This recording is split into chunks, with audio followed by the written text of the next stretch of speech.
Welcome to today's class on The Adventure of the Dying Detective, a beautiful short story by Sir Arthur Conan Doyle.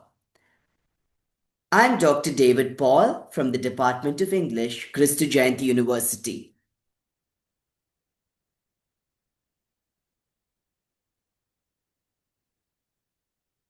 Firstly, I would like to take you to the plot. It's called A Lethal Ross.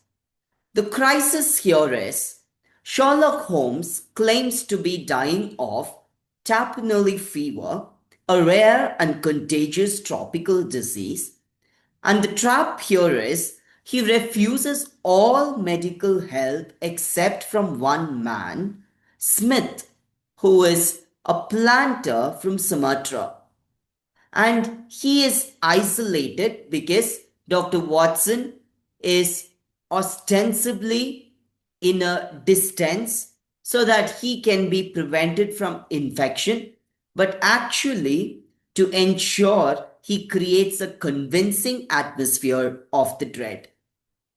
The goal in the plot is to extract a confession for the murder of Victor Savage. So I have divided the plot into 4 easy steps for you to understand. Moving on, the antagonist, the Culverton Smith. The profile of the killer is this. Unlike Doyle's typical criminal masterminds, Smith is an amateur specialist, not a career criminal. The background is a planter with extensive knowledge of tropical diseases, and the motivation is he killed his nephew, Victor Savage, for inheritance. And the psychology behind this is defined by extreme arrogance and a need for intellectual validation because he believes he has outsmarted the great detective. Here's the narrative strategy, that is the unreliable narrator. The literary function is Watson acts as the narrator. By deceiving Watson, Holmes effectively deceives the reader. We share Watson's fear and confusion that heightens the suspense. So, connecting this to a real world journalism, in reporting, the truth is often limited by the reporter's perspective or access. Just as Watson reports only what he sees, which is a lie, journalists can sometimes only report what sources tell them. So the lesson here is always question the narrator's access to the complete truth. Scrutinize before you believe. The art of nonverbal deception. Holmes doesn't just say he's sick, he becomes sick through staging. The method here is there is a 3 days of fasting, Vaseline on the forehead for sweat, beeswax on lips for crusting, and acting delirious. The outcome is the physical evidence overrides Watson's medical skepticism. So the real world connection here is public speaking. 93% of communication is nonverbal. In professional presentations, your posture, tone, and appearance, your persona, can be more persuasive and convincing than your actual script. Moving on, descriptive precision and technical writing. The power of specificity. Doyle convinces the reader of a fake disease by using precise medical terminology and sensory details. That is, gaunt face, croaking voice, spasmodic twitching. So, the real world connection here is technical communication because in fields like engineering or medicine, vagueness is dangerous. The patient looks bad is useless. You should write the patient exhibits cyanosis and dyspnea is actionable.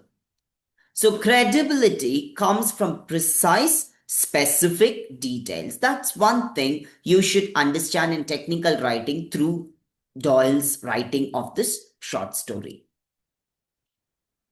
Next, Doyle has another one, that is the theme, the ethics of deception, truth through lies.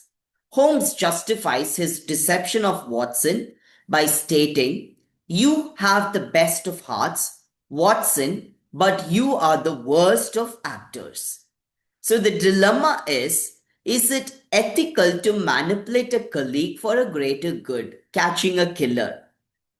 And the strategic omission here is in professional communication, knowing what to share and when is a key skill that we need.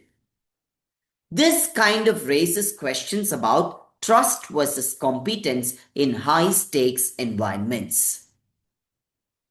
The climax, the signal. Turn up the gas. Turning up of the gas light serves a dual purpose, two different purposes in the narrative. First purpose is plot function. Plot function. So it is a pre-arranged signal for Inspector Morton to enter and arrest Smith. Secondly, symbolic function. It represents the shedding of light on the crime, the end of the dark deception, and the return of Holmes' vitality. So these are the few questions for discussion. Was Holmes' treatment of Watson justified? How would the narrative tension change if Watson had been in on it? Secondly, analyze Calverton Smith's confession. How does his arrogance lead to his communication failure? Third, how does the setting, a confined, dimly lit sick room, impact the effectiveness of the communication between the characters? This is a quick activity. The unreliable observer. The objective is to practice controlling perspective and information flow. The writing prompt is write a short paragraph, 100 words, describing a mundane event, for example, a student entering the lecture hall late, from the perspective of a narrator who completely misinterprets the situation. For example, they think the student is a spy. Focus on use sensory details that support the false conclusion, just as Holmes used symptoms to support the false diagnosis. Thank you for joining today's class. Feel free to reach out to me if you have any questions or queries. Thanks for joining.